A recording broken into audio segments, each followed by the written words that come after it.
आज हम complex analysis 2 में हमने सबसे पहले जो पिछला टॉपिक हमारा रोचेस थ्योरम चल रहा था उसकी एग्जांपल्स हमने की। आज हम नया टॉपिक स्टार्ट कर रहे हैं जिसका नाम है पिजन इंटीग्रल थ्योरम। सबसे पहले हम इसकी स्टेटमेंट देखते हैं और फिर हम इसका प्रूव करते हैं। ये एग्जामिनेशन पॉइंट से ये बड़ा हमें क्वेश्चन है और एग्जाम में बड़ी दफा आया हुआ है। तो ले हम एग्जाम्पल उसकी स्टेटमेंट से स्टार्ट करते हैं, फिर हम इसका प्रूव करते हैं। तो स्टेटमेंट इसकी ये है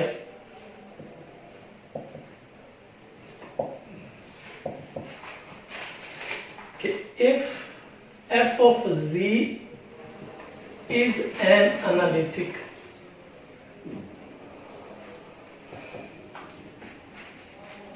in the region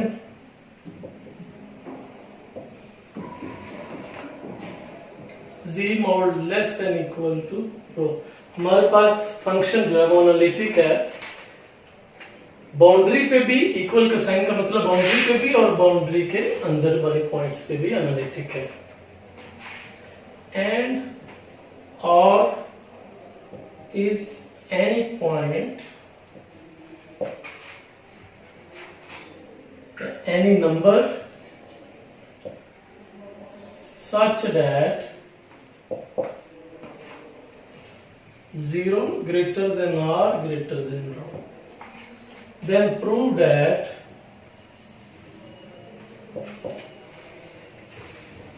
f r e raised iota theta is equal to 1 over 2 pi 0 to 2 pi r square minus small r square f into r e raised iota phi over r square minus 2r capital R cos theta minus phi plus r square into d phi, where z is equal to r iota theta is any point of the region या domain z mod less than rho। ये theorem की statement है कि हमारे पास function जो है वो analytic है। अब हम इसको एक डायग्राम से समझते हैं कि ये सारी चीजें क्या दी गई हैं ताकि बात समझ में आ जाए। ये लेट हमारे पास एक सर्कल है, हम इस सर्कल को नाम रख लेते हैं C1 का, और ये हमारे पास एक और सर्कल है, इसको हम नाम रख लेते हैं C का।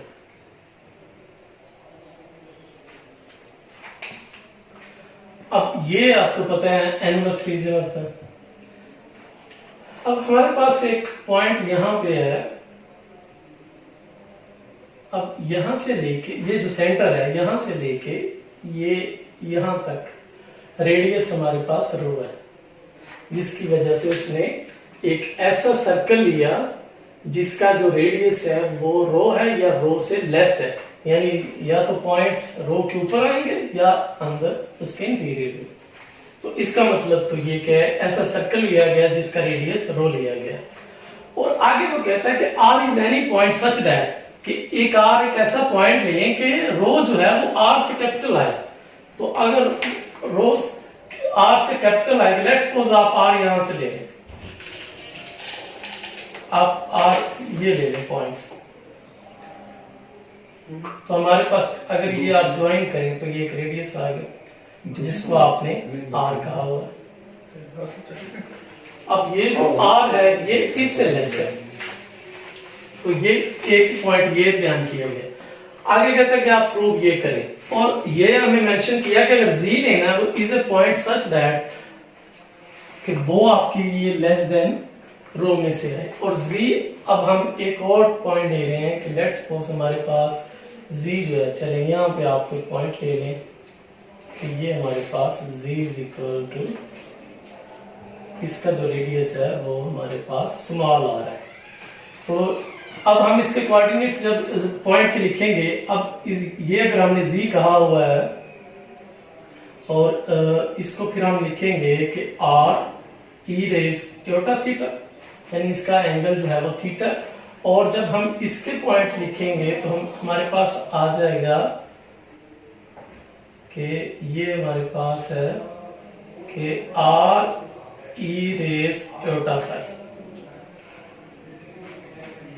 इसको आप ओमेगा की फॉर्म में लिखें कि ये हमारे पास z है तो हमने लिखा उसको r इंटू, ये पोलर फॉर्म जो होती है हमारे पास कॉम्प्लेक्स नंबर की r इज आयोटा थीटा।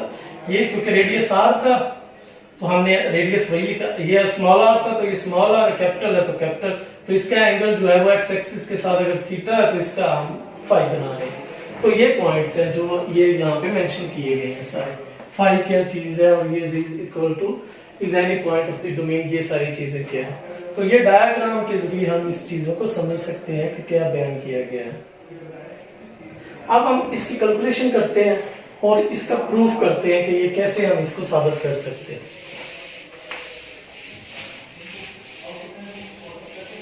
और जो आपको प्रूफ करना है वो एक साइड पे लिख ले कि हमें ये प्रूफ चाहिए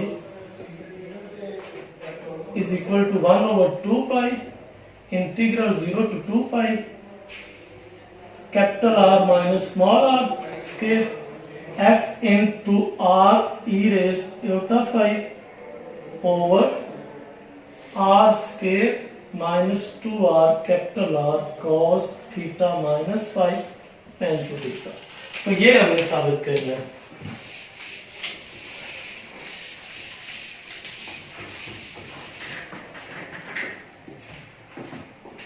अब हम इसके प्रूफ में चीजें लिखते हैं।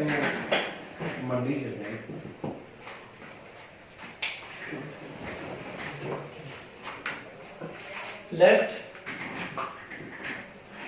Function f of z is an analytic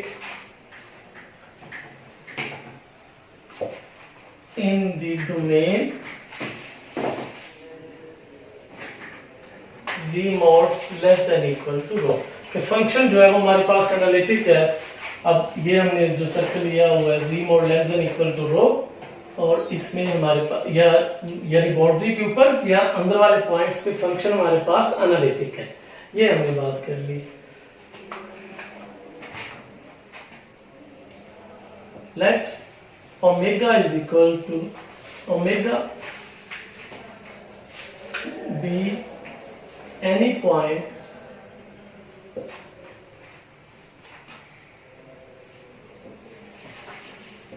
अब जो हमारे पास ओमेगा है, ये पॉइंट हमारे पास कंटूर C में, C के ऊपर लाई कर रहा है। Omega be any point on C1 on C such that omega is equal to r e raised iota phi।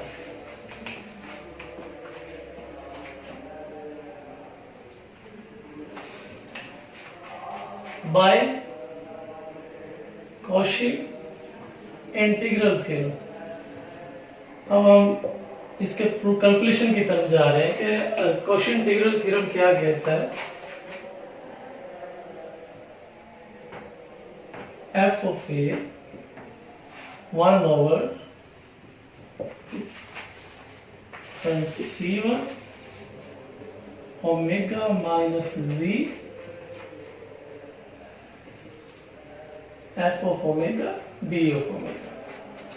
लेकिन जैसे हमारे पास कॉची इंटीग्रल थ्योरम होता था कि अगर कोई हमारे पास कंटूर दिया हुआ है, एक पॉइंट z है जहां पे फंक्शन एनालिटिक नहीं है, तो फिर हम उसकी स्टेटमेंट ये लिखते थे कि z माइनस ए हमारे पास एक ऐसा पॉइंट है जो एनालिटिक नहीं है, जिसपे function f of z b of z is equal to 2 pi iota into f of a, जहां पे एनालिटिक नहीं है। अब वो एनालिटिक नहीं है तो वो हमारे पास z पे एनालिटिक नहीं है। ये जो हमने पॉइंट लिया हुआ है यहाँ पे फंक्शन एनालिटिक नहीं है, ये जो हमने इंटीरियर पॉइंट लिया हुआ, तो इसलिए हमने w माइनस z किया कि यहाँ z पे फंक्शन एनालिटिक हमारा नहीं है। तो हम इस फंक्शन को एनालिटिक बनाएंगे, यानी z की कोई ऐसी वैल्यूज लगा देंगे कि फंक्शन हमारा एनालिटिक हो जाए। यानी हमारे पास ये होता है z कंजुगेट हो तो हम लिखते हैं z मॉड स्केयर। तो यहाँ से जी मॉड अब हमारे पास क्या आ रहा है, ये आप देखें कि अगर आप इसको लें तो ये रेडियस आपका आर आ रहा है, तो हम इसको लिख सकते हैं आर स्केयर, और यहां से जी की वैल्यूज आ गई आर स्केयर ओवर जी कॉन्जुगेट, क्योंकि जो हमारे पास जी मॉड है वो इस दफा आर है। तो हमने ये वैल्यूज जब हम लगा लेंगे यहाँ पे जी की जगह पे, तो ये जो नॉन एनालिटिक फंक्शन आ रहा था ये एनालिटिक फंक्शन बन जाएगा। तो one implies that f of A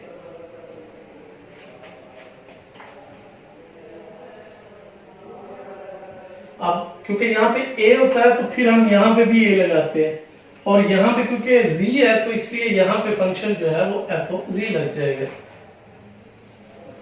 1/2 pi iota, और आपने जस्ट जी की जगह पे ये रिप्लेस कर देना है, ये डी ऑफ इसको 2।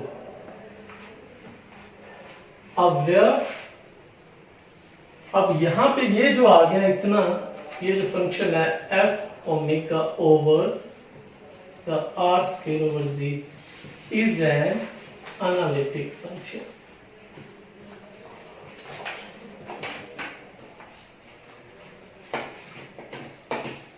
अब ये एनालिटिक फंक्शन बन गया। फिर समझिए हमने किया कि हमने सबसे पहले एक डेफिनेशन इंटीग्रल थ्योरम की लिखी है, फिर हमने ये प्रॉपर्टी यूज की है।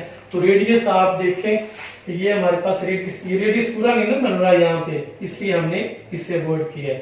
तो रेडियस होता है पोजीशन वेक्टर से लेके बाउंड्री तक का। तो ये हमारे पास रेडियस आर बन रहा है, तो आर स्क्वायर हो गया। यहाँ से जी की वैल्यूज आ गई, जी की वैल्यूज को हमने पुट कर लिया यहाँ पे, यानी ये जी की वैल्यूज हमने यहाँ पे लगा दी। जब यहाँ पे वैल्यूज लगाई, अब आपका फंक्शन एनालिटिक नॉन एनालिटिक से एनालिटिक बन गया। अब हम जो हमने इक्वेशन नंबर 1 बनाई है और 2 बनाई है, इसको बस थोड़ा सा डिफाइन कर दें कि अब ये जो फंक्शन आया हुआ है ये आपका एनालिटिक फंक्शन। अब अगला स्टेप ये है कि इक्वेशन 1 में से इक्वेशन 2 को माइनस कर दें।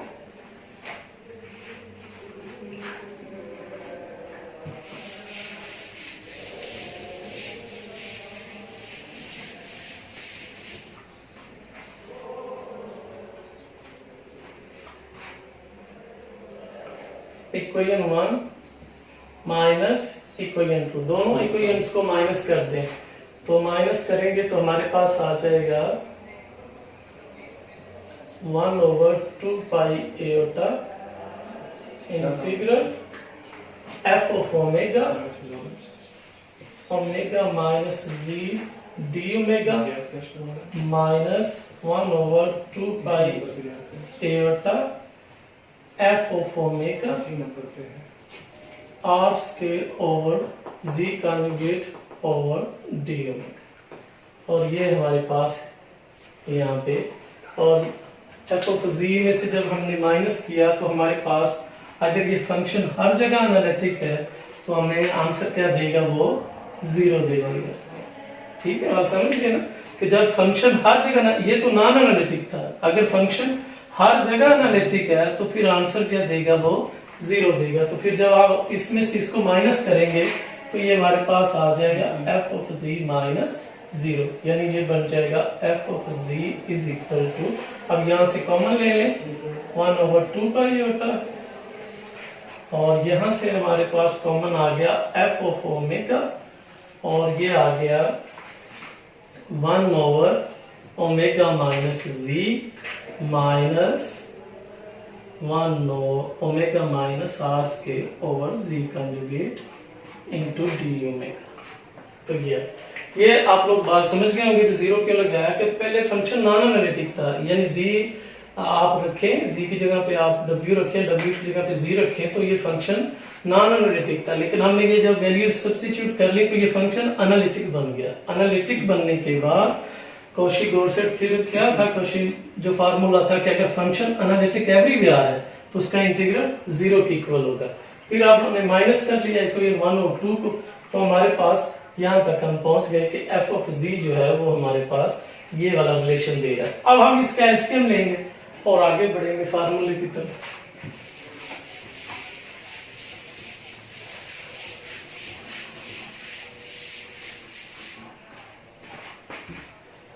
जी हमारे पास एफ ऑफ जी है, हम इसका एलसीएम लेते हैं 1/2 पाई होता इंटीग्रल ऑफ सी, ये एलसीएम आ गया omega minus G omega minus are square over G conjugate. और जब हम एलसीएम लेंगे तो ये क्या, ये आ जाएगा इस साइड पे omega square minus are square over G conjugate minus, और ये आ जाएगा हमारे पास माइनस ओमेगा प्लस जी आ जाएगा, और यहाँ पे आ गया डी ओमेगा, तो ये कैंसिल हो जाएगा, तो ये टर्म बच जाएगी हमारे पास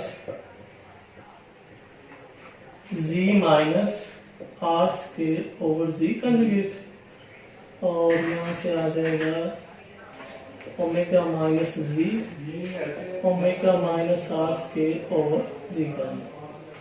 अब फिर एलसीएम ले लें ताकि ये फिर आपस में कैंसिल हो जाएंगे, तो एलसीएम लेने पे ये हमारे पास आ जाएगा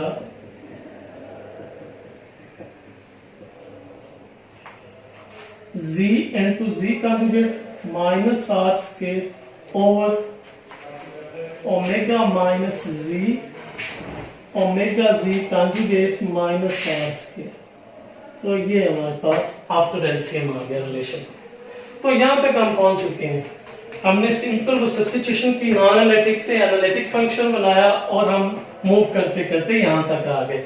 अब हमने फिर सब्स्टिट्यूशंस करनी है। सब्स्टिट्यूशंस क्या है कि हमारे पास z जो है वो है r e raise iota theta,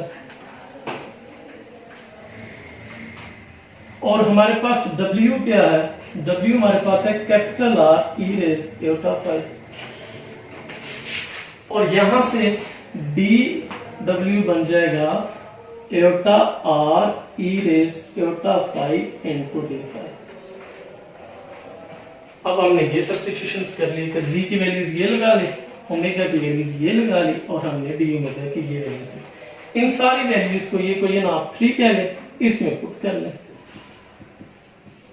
3 में सारी वैल्यूज को पुट कर लें। तो हम पुट करेंगे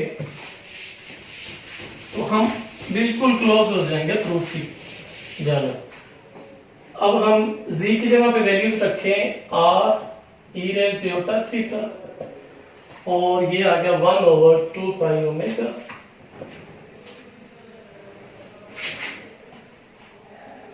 और क्योंकि ये सर्कल है हम जो ले रहे हैं, और थीटा आपका वेरीज करेगा, थीटा वेरीज फ्रॉम 0 टू 2 पाई।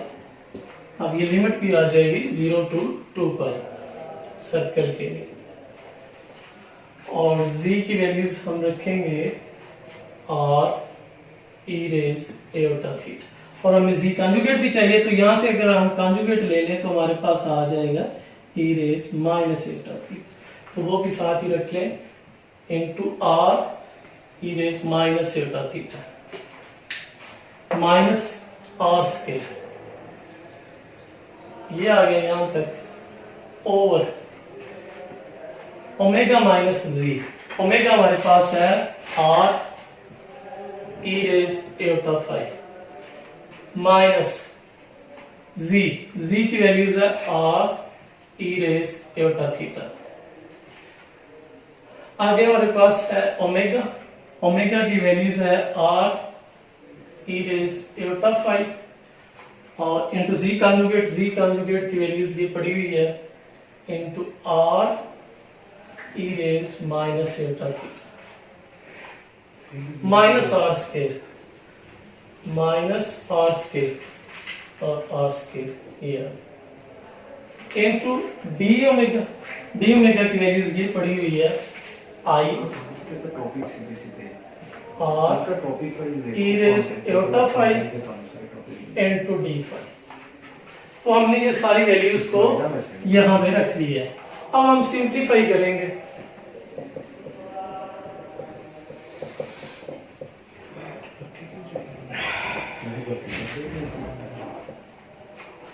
जब हम इसको मल्टीप्लाई करेंगे तो ये तो पावर z होके 0 हो जाएगी, 1 बन जाएगा, तो r स्क्वायर आ जाएगा माइनस कैपिटल, और ये आ गया हमारे पास i r e raise iota phi into D phi.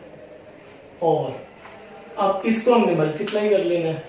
जब हम इसको इसके साथ मल्टीप्लाई करेंगे इस फैक्टर को, सबसे पहले आप r e raised iota phi वैसे लिखें, r iota theta, इसको आपस में मल्टीप्लाई करें तो ये आ जाएगा r कैपिटल R और ये बन जाएंगे हमारे पास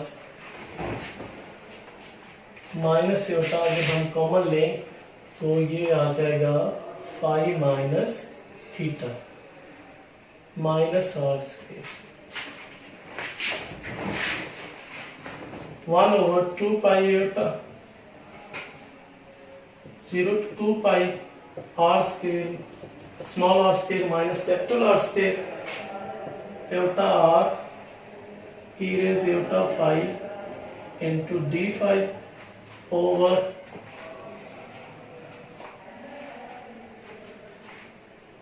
यहां से अब हम कॉमन लेंगे ताकि हमारी सिंप्लीफिकेशन हो सके। ये अब iota इस iota से तो कैंसिल हो गया ये। अब यहां से अगर हम ये कॉमन ले लें कि r भी इस तरह से कैंसिल हो जाए, क्योंकि हमें सिर्फ चाहिए capital R square minus small r square into function f r e raised iota theta, तो हमें ये चाहिए, बाकी हम फिर वो सारे कैंसिल कर देंगे। तो हमारे पास ये आ जाएगी सिंप्लीफिकेशन होने के बाद, जब हम इसको इसके साथ मल्टीप्लाई करेंगे तो ये small r capital R square e raised iota phi into e raised minus iota phi minus theta, और जब इसके साथ मल्टीप्लाई करेंगे तो ये आ जाएगा r cube e raised iota phi, और जब इसके साथ मल्टीप्लाई करेंगे तो ये आ जाएगा r square r iota theta into minus iota phi minus theta plus r square e raised iota theta. यानी हम मल्टीप्लाई इसी तरह हमने सिंपल मल्टीप्लाई करना जैसे टर्म्स है, और आफ्टर सिंप्लीफिकेशन आप लोग देखेंगे कि ये हमारे पास फाइनल जो है वो रिजल्ट आ जाएगा। आप इसको सिंप्लीफाई कीजिएगा एक दो स्टेप में, तो फाइनल हम ये रिजल्ट जो है वो ऑब्टेन कर लेंगे। 1/2 pi 0 to 2 pi into r square minus small r square और f into r e raised iota phi d phi over r square minus 2r capital R cos theta minus phi plus r square. तो ये इस तरह से हम इसकी simplification के बाद ये रिजल्ट अखज़ कर लेंगे। तो आप इसको ट्राई कीजिएगा, इस कैलकुलेशन में कोई मसला मिसाइल हो तो फिर आप लोग हमें बताइएगा। तो आज के लिए इतना ही, अल्लाह हाफिज।